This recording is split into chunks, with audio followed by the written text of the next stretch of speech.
trying to communicate a pivot should be treated the same way as pitching your company or talking about your company the first time. And you need to have the same data points, evidence to back up why you want to go a certain way because you're fundamentally creating a disruption. It's not to say that disruption is bad, but you need to have good explanations why. With a team, I would say that it's not usually a huge surprise. I bring my team in with it. We all share the same thoughts around some of the users because we're talking to the same users. So it is a gradual process to work with the team on bringing them along to come to the same conclusions. Welcome to Brave.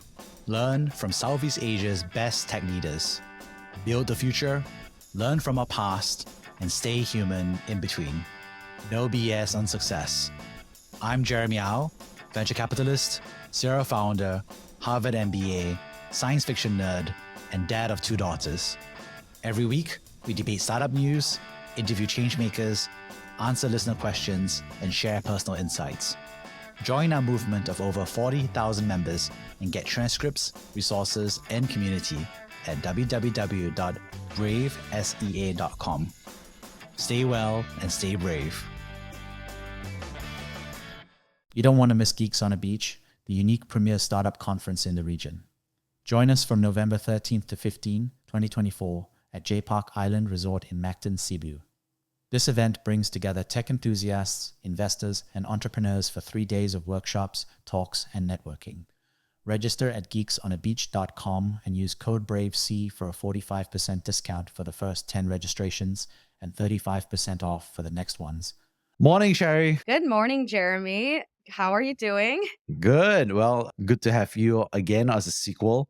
I felt like this is about time. It's been quite some time since that first episode. So I'd love for you to introduce yourself. Yeah. Hi, everyone. I'm Sherry. I am the co-founder and CEO of a company called Peek. We're a AI-powered platform that helps you track and manage your net worth. I actually was on Jeremy's podcast, I think 2 years ago now. So it's been a really long time and been actually working on a few different things before Peek as well. But some of those learnings actually is what translated ultimately to some of the products ideas that we started to put together. So I'm super excited to be here, talk about the journey, what we're doing with Peek, and catch up in general. Yeah, let's definitely talk about that, which is that the last time around 2 years ago, you're still broadly the same person. I know you're still optimistic, entrepreneurial, still getting stuff done. You had done that career in big tech and so forth.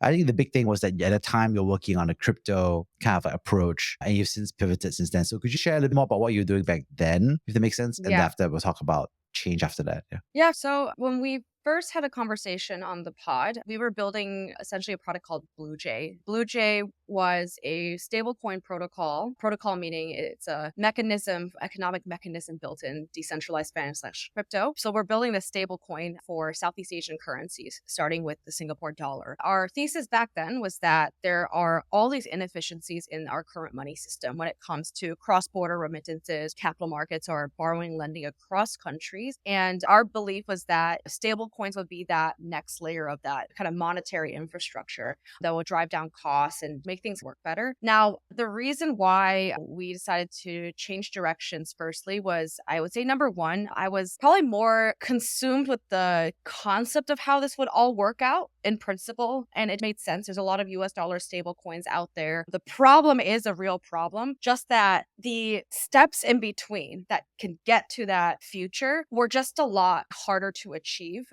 at the stage that we're at and a lot muddier. And I think this is a lot of the challenges within crypto, where a lot of things are quite promising. But then when it comes to like, what is the one user that you can identify with a hair on fire problem that wants to receive transfers in stable coins? It was just very, very difficult to identify exactly that. And I think this was a challenge that not only we struggled with, but I would say a lot of other companies within the crypto space that wanted to do something more real world. We think we all struggled with it. And it didn't help that at the time, crypto winter essentially came upon us as well, right? So not only was there murkiness around product market fit, but there was also not enough the typical kind of marketing drive that you would get from the space. So for all those reasons, we decided to actually do our first kind of shift from the stablecoin into something still within crypto, but I would say a little bit more like real world in nature. And the way I describe that is we were looking at use cases for the stablecoin instead of looking at the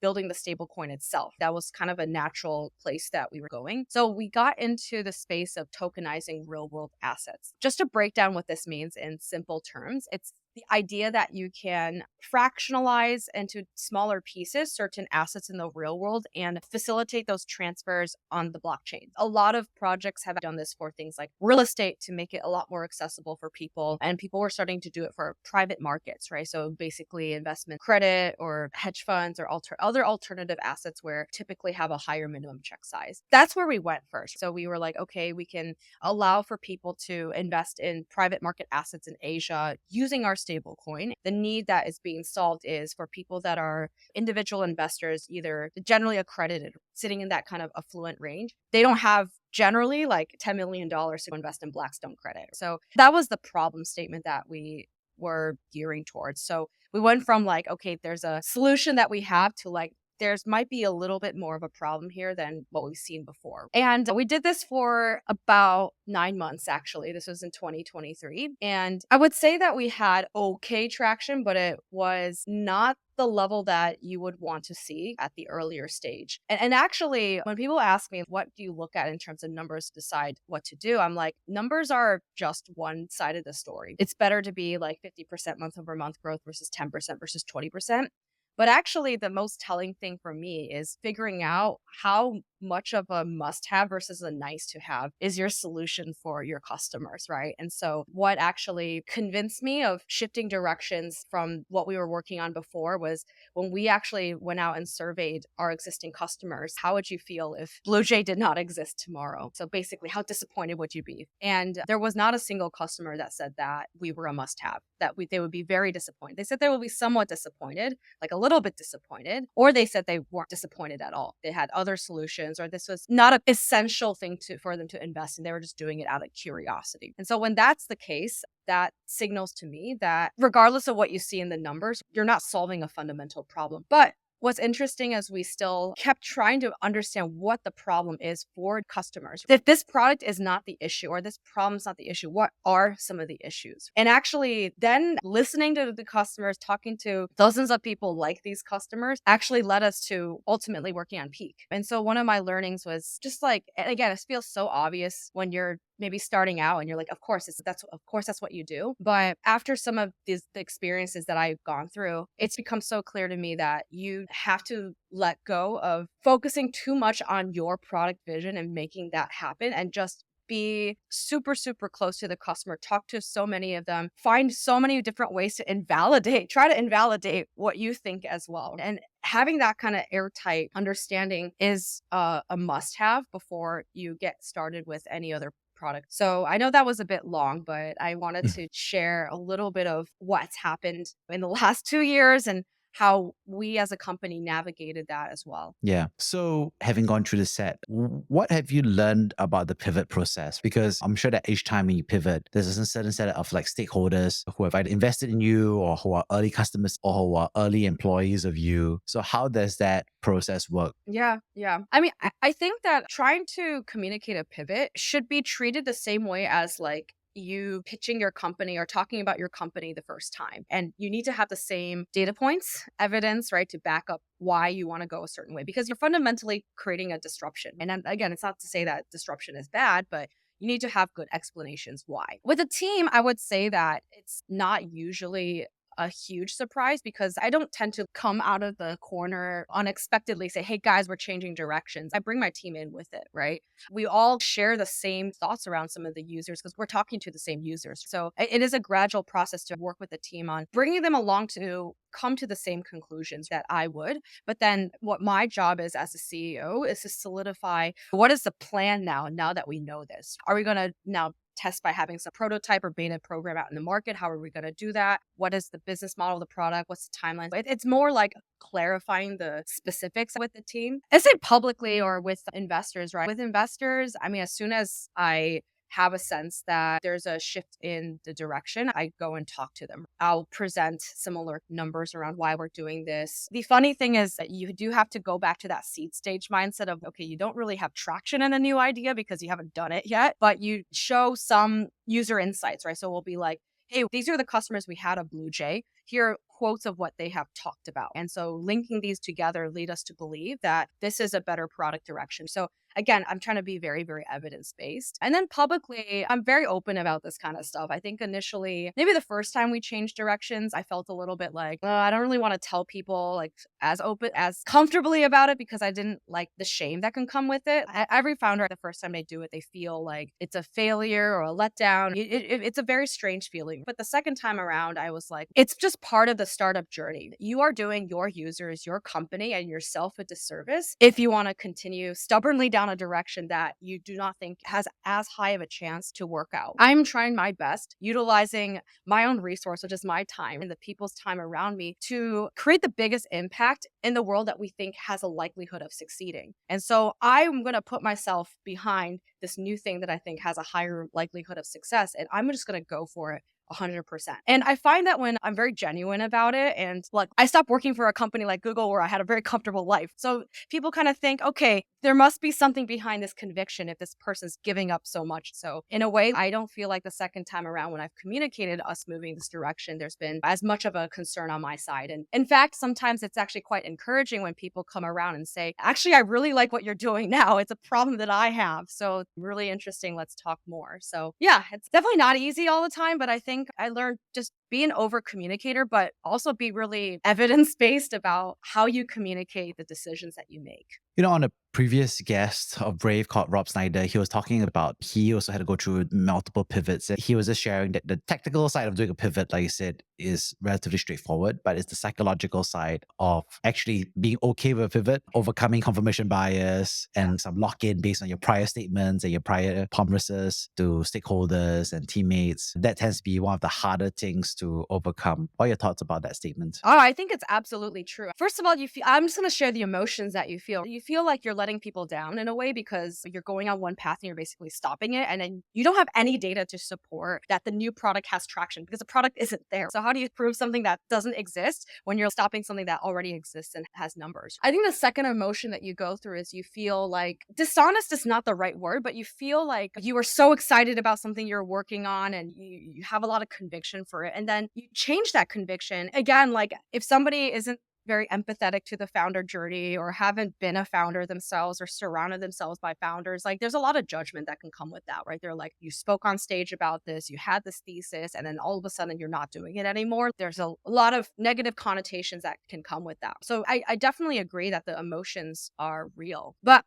I kind of just push them aside. And if anybody who knows me or knows other founders understand that pivoting is just part of it. It's just how you handle the pivot that's more important. And if anybody is ever judging any founder out there for a pivot, I'll just be like, you have no idea what it's like and what these people have been through. And so whenever I talk to founders and they share their story about pivots or change in direction, I will never, ever, ever make them feel like they did something bad or make them feel bad about themselves because I know it's hard. And I thank them for basically taking a bet and trying to create something for the world that makes it a better place. When you think about being a founder and everything, I also know that you're a poker player as well. I'm sure there must be like poker metaphors or analogies that you're thinking about in relation to the founder life. Any thoughts about that? Oh, yeah, absolutely. So, two things that you have to get over within poker are, at least for me, these are the two that can be challenging. When you do everything that you should have done with the information that you had, but you still lost a hand. Let me give you an example. Let's say you and an opponent are in a hand together and you happen to flop a set of kings, right? Pocket kings, and there's a king on the flop, and that's a really good hand. But let's just say for whatever reason, by the river, which is the last card, your opponent hits a flush. And there are more combinations of hands that you would have beat with your set of kings. But of course, there's going to be a combination of hands that beat you too, which is like possibly a flush, right? So mathematically, there are a lot of times where if somebody goes all in, you're supposed to call, right? Like it doesn't make sense to fold, but they flip over a flush and you lose all your money. And so for somebody who is new to poker or doesn't do any kind of risk-based decision making, will be like, oh man, like that person should have folded the set of kings. And I'm like, no, if you play that hand thousands of simulations, like you should always call in that spot. But that's just going to happen in life where you will do everything you can in terms of inputs, trying to gather data, like try to, whatever asymmetric information there is, you try to lower that gap as much as possible. But you're still going to fail sometimes. And you just have to live with it. You pick up more chips and you pick up another hand. That's what it is in poker. You don't have time to mentally or emotionally digest that hand. You just move on and you're on to the next, right? And you do that enough times where you become desensitized to it, where you're like, I just gotta know what I can control, what I can't control. And I do my best to make the best decisions within what I can control. But then there's a whole space of things I can't control. And just knowing what that difference is, huge thing. It's very similar to the serenity prayer that a lot of people use, but I think it's very much a mantra that every founder should think about in the morning, right? So I think that's one lesson from poker. The second lesson of poker is the marginal calls and folds. This is basically where if you're facing a really good opponent, they put you in what they call tough spots, right? It's a marginal call or fold, meaning you're kind of at that exact 50%, right? You're almost like, doesn't feel great to call, doesn't feel great to fold. I'm not quite sure what to do. And you end up going with gut. You're like, you know what? I can see a case for either direction, but I can't sit there and make these guys wait for me for 1 hour to make this decision. I gotta go, right? And you just make a call. And at the time you feel like, I don't know if I made the right call or not. It feels like there was some guesswork and intuition involved. And that's also something that happens in the founder, these very marginal calls where you would like, again, I would like to say that I make decisions where I'm like 60, 70% equity, right? There's some percentage of the chance that wasn't the right decision, but I feel fairly confident that there's at least something that tips in the favor of me making that call. But you're going to be confronted with some marginal decisions on what to do. And you just have to, I guess, find a way to pick a direction and stick to your guns about it. So, when you're thinking about this, obviously these are very powerful metaphors as well. I think the part that also resonates with me is that there are stakes, right? When you're playing poker, Yeah. you're betting with money. Similarly, in the founder life, you're also betting. And it may also be money in terms of investor money and so on and so forth, but also there's a lot of time, right? You can play a poker game in 1 hour with your friends Yeah. or 2 hours or 3 hours. But I think the big part, I guess, what you're really investing in is also your time as a founder in exploring A or B or C. How do you think about that time and process? Yeah. I mean, I guess, okay, if you think about like our life 3 year chunks, right? It's not like we have a lot of time in our lives, in our careers. Let's say we work from like the ages of 20 to like 60. So that's like 40 years, right? In there. So we do have time. It's not like we have very, very small amount of time, but it's a lot more finite than the number of hands or tables that you play in poker. So maybe I'll simplify it and call it 2 year chunks for the math. But basically you have maybe 20 bets you can take, right? If you have this 40-year time frame that you're working, right? And actually I really do think that's how people should think about their careers. Like I told some friends before, like every 2 years, if you're at Google, you should think about quitting. You don't have to quit, but think about what it's like to quit, right? Because you should be rethinking this stuff. So how this applies would be, okay, I can still play quite a few hands, but it's going to be a lot less hands than what I can play in poker. I think that also means the emotional weight of some of these is a lot more. There's a lot more ways that you probably would need to insure against certain things happening than maybe in poker where you can just pick up another hand and go. You can run this spot 1,000 times. And if you play enough poker, it kind of evens out. You don't really get that benefit in your own life as much. So there's a lot more variance. That's why I think